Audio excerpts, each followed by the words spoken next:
Okay, so Survivor Series is done, and this one is going to be a really super quick vid.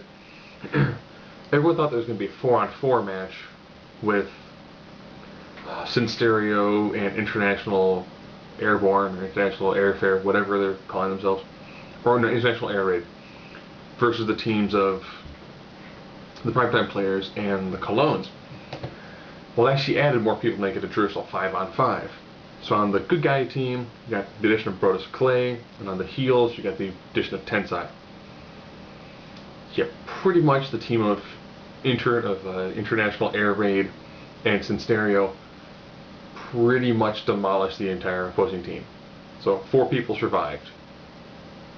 Sin Cara, Mysterio, Gabriel, Tyson Kidd. Good match, nice match, lots of high flying pace to it. So what you pretty much saw on Raw, now add in Brodus Clay and Tensai. Caitlyn was again attacked backstage by someone in a blonde wig, this time it was Oksana. Knowing that Oksana has a lot of jet black hair, people are like, it's a storyline. It's a horrible storyline. And then Eve took on Caitlyn, Eve got the victory. Antonio Cesaro taking on R-Truth. Anybody who had pictured R-Truth getting the title, sorry. If you read online, Cody Rhodes got injured. One of those people who could have taken his spot, and ends up being David Otunga. This 5-on-5, lots of great, eliminations back and forth the whole way through, with it coming down to the sole survivor, one person left, Ziggler. People who thought he was getting buried, you know what? Doing this puts him in a much better position. They continued the AJ Vicky storyline, where AJ had a bunch of photos of Vicky, eating like a burrito with Ricardo Rodriguez, having JR barbecue sauce. And then she gets beaten down by Tamina. So Tamina's still employed, we haven't seen her for a long time, and she gets to beat down AJ. Ironically, we're pretty much now down to like the 2 main event matches. Sheamus and Big Show, decent match, not quite up to par as what they did for their Hell in a Cell match.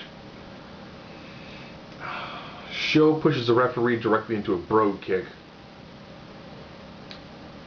and then connects on Sheamus with a knockout shot or the TKO, weapon mass destruction, depending on who's describing the punch. And then the refs kind of confirm, well, wait a minute, Show pushed the ref directly into the way of the brogue kick. So winner by DQ, Sheamus. Now we're down to the triple threat match.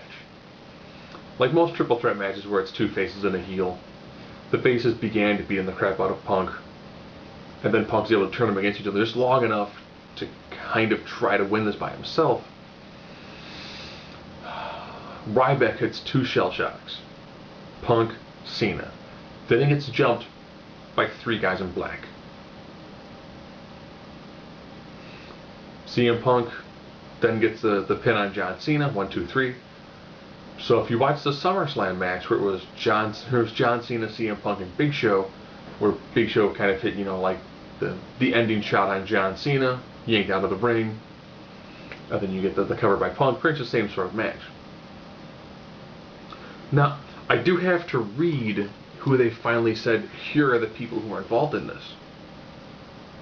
So for everyone who was wondering, well, when is Seth Rollins going to make his Big E debut?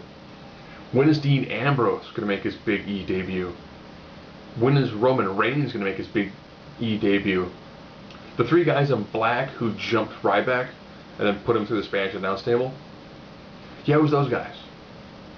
So a really powerful way to bring in Seth Rollins, Dean Ambrose, and Roman Reigns was to do that. Ironically, that way now, if done just right, you can have Ryback feud with those 3 guys, who may or may not be part of the Heyman's Dangerous Alliance. Or you have to deal with Brad Maddox, who knows? So, decent way to do it. You pretty much knew that CM Punk had to pin John Cena. So that way now he's 1 more title defense away from taking on the Rock at Royal Rumble. All in all, for pay-per-view that had that weird rush, we've only got 3 weeks. with what could have been a really solid 5-on-5 match, where Punk could have been pinned by Ryback, which also would have allowed there to be a match between John Cena and Ziggler. Instead, got entirely kind of jumbled and torn apart. So this was a very weak effort by the E. Just, it's good to see the debut of those three guys who could stand a really good chance of having a fantastic future. But if done well, those three guys can revolutionize the E. If done poorly, they're the new three-man band.